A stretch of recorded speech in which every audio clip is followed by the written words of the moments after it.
자, 여러분 안녕하십니까? 자, 기초 연산부터 경제 수학까지 한 걸음씩 나가는 기초 경제 수학인데요.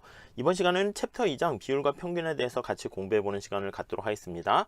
자, 교재 있으신 분은 보셔도 되고요. 39페이지 되겠습니다. 없으신 분은 그냥 제가 여기다 중요한 내용을 얘기할 테니까 보시면서 따라오시면 될 것 같습니다.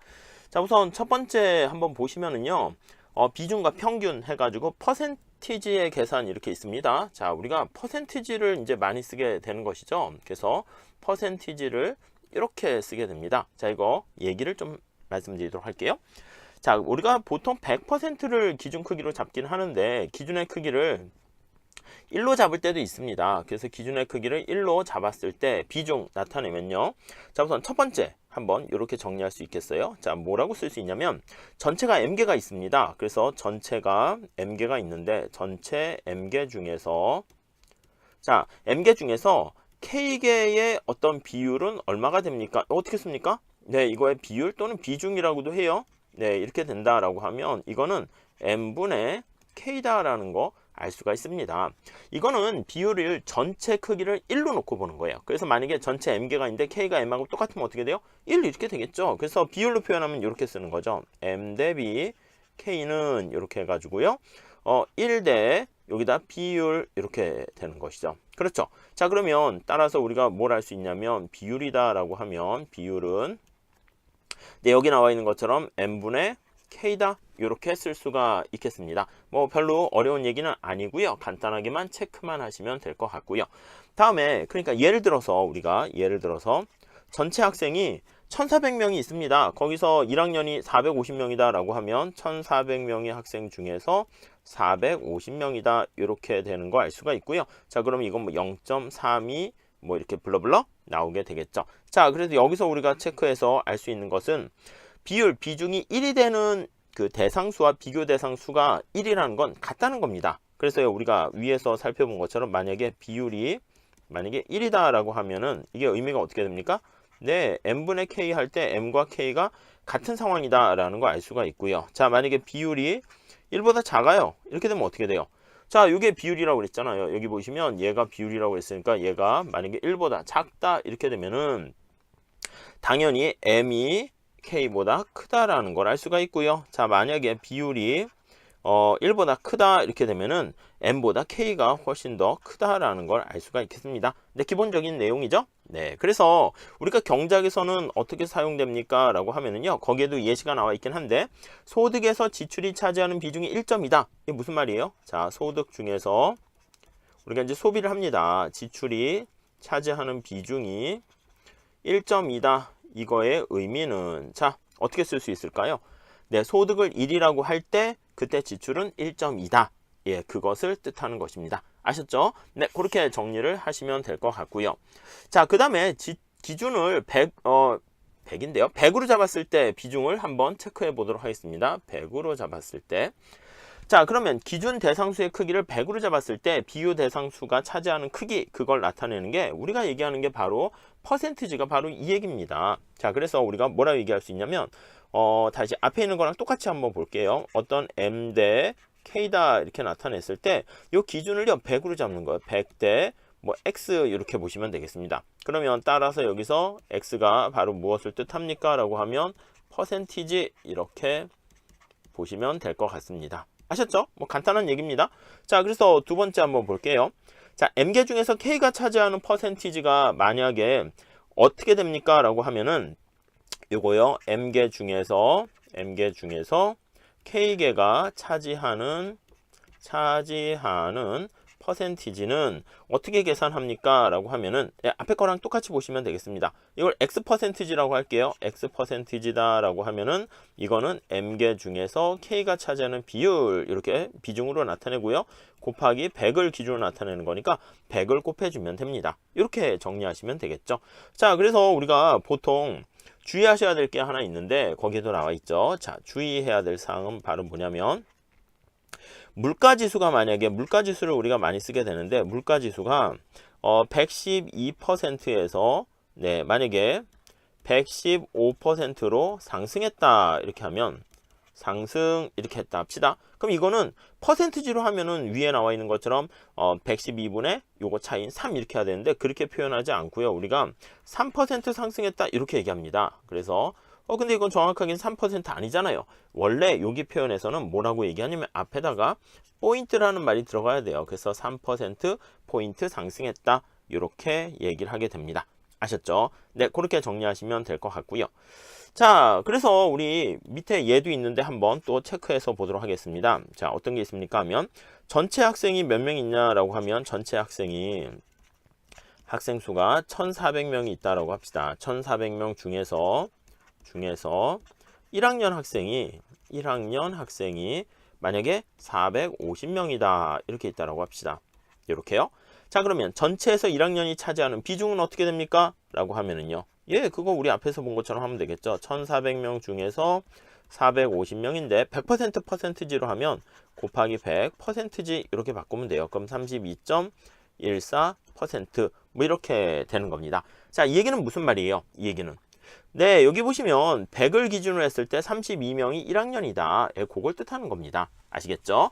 네, 그렇게 정리를 하시고요. 자, 다음 우리 평균에 대해서 한번 살펴보는 시간을 갖도록 하겠습니다. 자, 평균 한번 볼까요?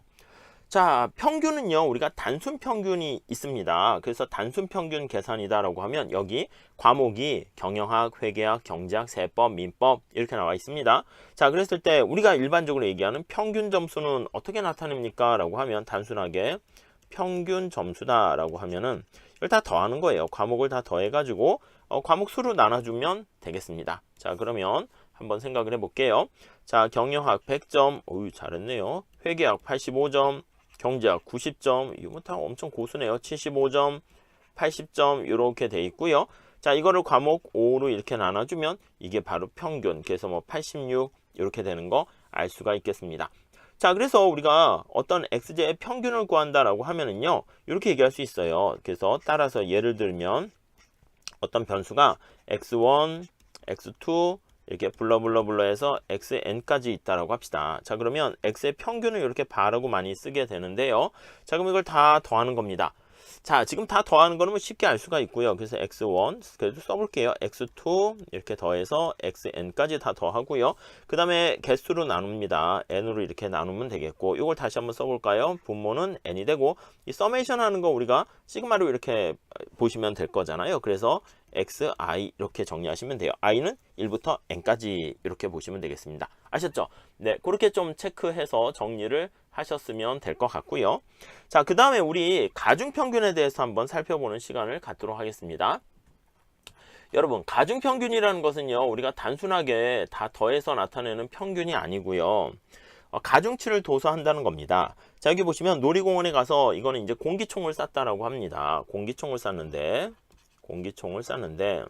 자, 그때 영수라는 애가 10발을 쏜 점수가 다음과 같대. 한 발일 때 90, 100, 80, 80, 90, 90 이렇게 다 돼 있습니다. 자, 우선 평균 점수를 구합니다 라고 하면 평균은 어떻게 구합니까? 네, 지금 말씀드린 것처럼 다 더하면 되는 거죠. 다 더해서 10발을 쐈잖아요. 그러니까 10으로 나누면 되겠죠. 그래서 여기는 90 더하기 100 더하기 블러블러 해가지고 나중에 70 이렇게 다 더하게 되면은 평균 점수는 87이다 라는 거 알 수가 있습니다. 자, 그런데 이렇게 하지 않고요. 우리가 이렇게 나타난 그 표를요, 도수음포표로 비슷하게 표현해 가지고 한번 나타내면 어떨까 하는 생각을 해 봅니다. 그래서 여기다가 이렇게 정리를 했습니다. 앞에 나와 있는 그 내용을 정리한 거예요. 자, 그러니까 100점을 받은 게 100점이 2번 맞았고, 90점이 4번 맞았고, 80점이 3번 맞았고, 70점이 1번 맞았고 이렇게 됐잖아요. 그러니까 이렇게 된 거를 우리가 점수를 구한다라고 하면 똑같이 마찬가지로 보시면 돼요. 자, 평균 점수를 구한다라고 해봅시다. 자, 그러면 이 그대로 나타내면 되는 거죠. 그래서 첫 번째는 100점이 2개잖아요. 그래서 100점 곱하기 100점이 몇 개다? 2개 이렇게요. 2개 이렇게 나타내고요. 가로로 묶을까요? 다음에 더하기 90점이 몇 개다? 90점 곱하기 90점은 4개 하니까 4개 이렇게 되고요. 네, 이게 색깔이 뭐 뒤죽박죽 돼도 좀 이해를 해주세요. 80점 곱하기 이제 색깔을 하나로 쓸게요. 3개. 70점 몇 개? 한 개 이렇게 있는 겁니다. 그렇죠. 우리가 곱하기라는 건 그 개수를 나타내는 거잖아요. 자, 그리고 이거는 총 몇 번? 10번 이렇게 된 거 알 수가 있어요. 자, 그래서 이걸 쪼개서 다시 한번 써볼게요. 자, 그럼 쪼개서 쓴다는 말은 이렇게요. 자, 10번에서 100점짜리가 두 개 있잖아요. 그래서 이렇게 쪼개서 쓰고요. 그 다음에 요걸 이렇게 쪼개서 쓰고요. 그 다음에 얘를 이렇게 쪼개서 쓰고요. 그 다음에 얘를 이렇게 쪼개서 쓴다라고 정리를 하시면 되겠습니다. 자, 그래서 이거를 다시 한번 써볼게요. 자, 그러면 100점짜리가 있는데 10분의 2 이렇게 돼 있고요. 더하기 이렇게. 그 다음에 90점짜리가 있는데 10분의 4 이렇게 돼 있고 80점짜리는 전체에서 얼마 차지합니까? 10분의 3. 이거 배분 법칙 같이 나눠준 거라고 생각하시면 되겠습니다. 70점에다가 10분의 1 이렇게 정리를 하시면 되겠죠. 자, 그럼 이거를 다시 한번 써볼까요?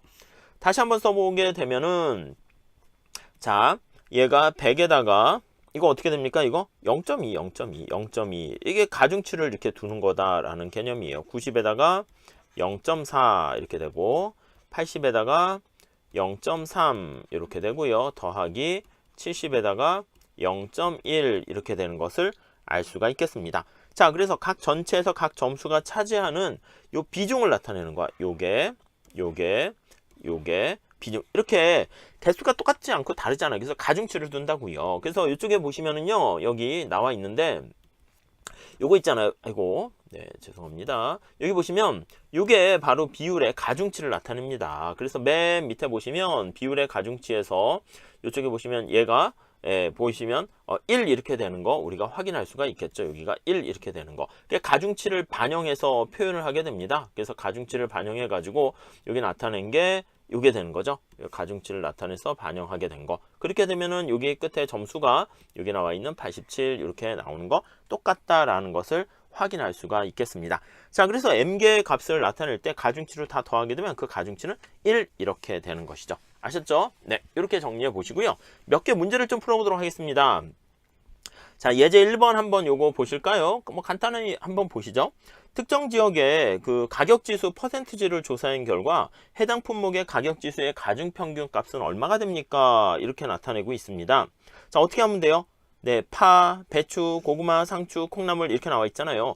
가격지수가 이렇게 다 있는데 가중치가 이렇게 있어요. 자, 우리 이거에 대한 평균을 나타낼 때 가중평균을 나타내야겠죠. 가중평균은 네, 그 가격지수에다가 가중치를 계산하는 거예요. 그러니까 121 곱하기 121 곱하기 가중치를 계산합니다. 곱하기 0.05 이렇게 되는 것이고요. 다음에 130 곱하기 0.3 이렇게 됐죠. 다음에 자, 117 곱하기 0.15 이렇게 되고요. 그 다음 여기다 쓸게요. 그 다음 108 곱하기 0.1 되고요. 그 다음에 95 곱하기 0.4 이렇게 가중치를 더해서 계산하시면 얼마가 나오나요? 암산 되세요?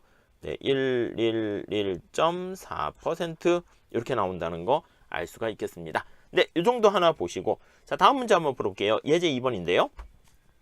자, 어떤 투자안으로부터 구한 투자 수익률이 다음과 같대요. 투자 수익률이 다음과 같은데 어떤 표본의 투자 수익률이 높다고 말할 수 있겠습니까? A와 B 한번 생각해 보세요. 이렇게 나와 있습니다.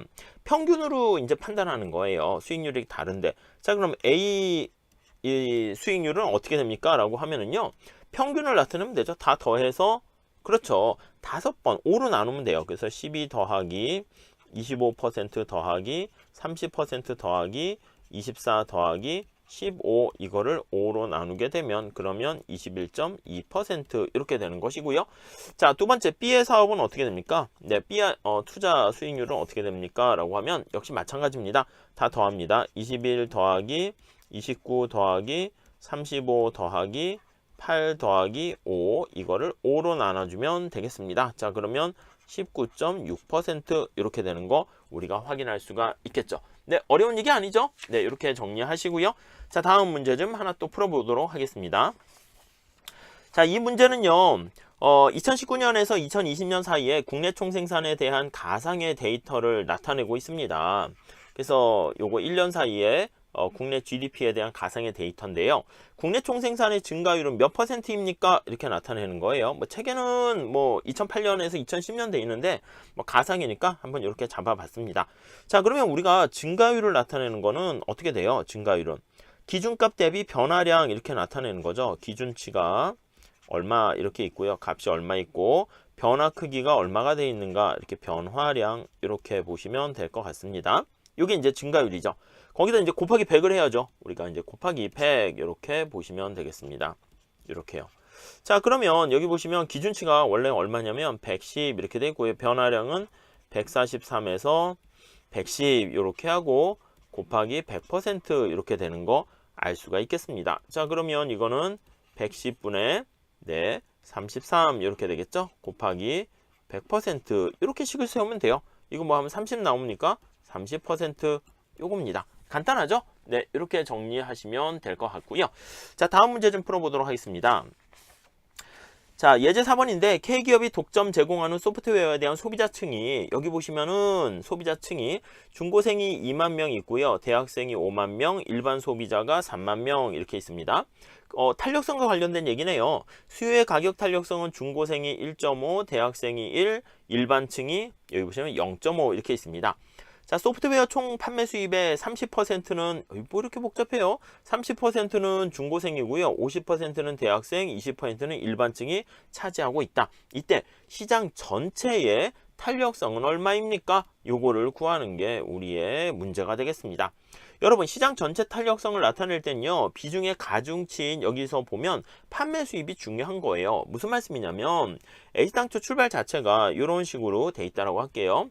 그래서 비중을 보니까 중고생이 2만 명 이렇게 있고요. 대학생들이 많네. 중고생들이 2만 명 이렇게 있고 2만 명. 그 다음 대학생이 어떻게 돼요? 대학생이 5만 명. 그 다음에 일반 소비자가 3만 명 이렇게 있습니다. 이거는 어떻게 됩니까? 소비자에 관련된 구성층이에요. 소비자층이에요. 소비자의 인구 비율이에요. 인구 비율이 이런 식으로 돼 있어요. 자, 근데 소프트웨어에 대해서 판매 수입은 이게 이제 달라질 수도 있는 거죠. 판매 수입 비중은 무슨 말씀인지 아시겠죠? 그래서 여기 판매 수입의 비중을 이렇게 살펴봤더니 어떤 식의 비중을 가지고 있습니까? 라고 보니까 중고생들이 30%야. 그래서 30%가 전체가 100%인데 30%가 좀 더 많네요. 중고생들이 30% 이렇게 차지하고 있고요. 그 다음에 대학생이 50%는 그대로 차지하고 있고요. 그렇죠? 그래서 대학생이 50%는 그대로 차지하고 있고요. 그리고 일반인층이 이제 좀 더 작네요. 일반인층이 거기 보시면 여기 보시면 20% 이렇게 차지하고 있잖아요. 20%. 그러니까 이게 좀 줄어들었어요. 그러니까 여기 뭐 숫자로 이렇게 좀 잘 맞춰서 그림을 그린다라고 하면 오히려 일반인하고요 중고생이 좀 줄었네요. 그래서 비중으로 따지면 일반인층은 이렇게 줄어들었고 대학생층은 그대로고 중고생층이 좀 느는 걸 알 수 있습니다. 자, 가중평균을 우리가 해서 계산을 하려고 하는데 이건 판매 수입 총 판매 수입에 대한 비중이다 이렇게 생각하시면 되거든요. 자, 그런데 우리가 시장의 전체 가격 탄력성 보면 이거를 가중 평균으로 계산해서 마켓에 대한 탄력성을 해야 됩니다. 중고생의 탄력성이 1.5인데요. 전체에서 몇 퍼센트 차지합니까? 하면 10분의 3 하니까 0.3만큼 차지하죠. 30%니까. 그리고 여기 보시면 대학생층의 탄력성이 1이에요. 그런데 가중치는 5%니까 50%니까 0.5 이렇게 보시면 되겠고 더하기 일반인은 탄력성이 비탄력적이군요. 당연히. 그래서 0.5인데 가중치는 0.2 이렇게 보시면 되겠습니다. 그러면 이게 1.05가 되고요. 그래서 1보다 크게 되니까 우리는 탄력적이다 라는 것을 알 수가 있네요. 탄력성에 대한 개념은 경제학적인 얘기니까 뭐 다음에 경제학 시간에 보시고요. 이렇게 우리는 가중평균 구하는 것만 체크하시면 될 것 같습니다. 자, 그 다음 예제 5번에 보시면 중고차 시장은 구매자가 상품의 질을 잘 모르는 이런 상황을 우리가 비대칭 정보 상태에 놓여 있다 이렇게 얘기하죠. 중고차의 품질별 구매자와 판매자의 평가액을 나타내고 있는데 구매자는 중고차 품질에 대한 정보의 비대칭성으로 인해 가지고 각 유형의 중고차를 만날 확률 이거를 3분의 1, 3분의 1, 3분의 1 똑같이 지금 생각을 하고 있습니다. 퍼센티지가 이렇게 동일하게 3분의 1로 있다라고 생각을 하네요. 자, 구매자가 평가한 중고차의 평균 가치는, 여러분 여기 보시면 판매자는요, 우리가 요 경제에서 많이 할 건데 물건을 파는 사람이잖아요. 최소한 나는 얼마는 받아야겠다 하는, 받고자 하는 금액을 나타내는 게 바로 여기 평가 금액이고요.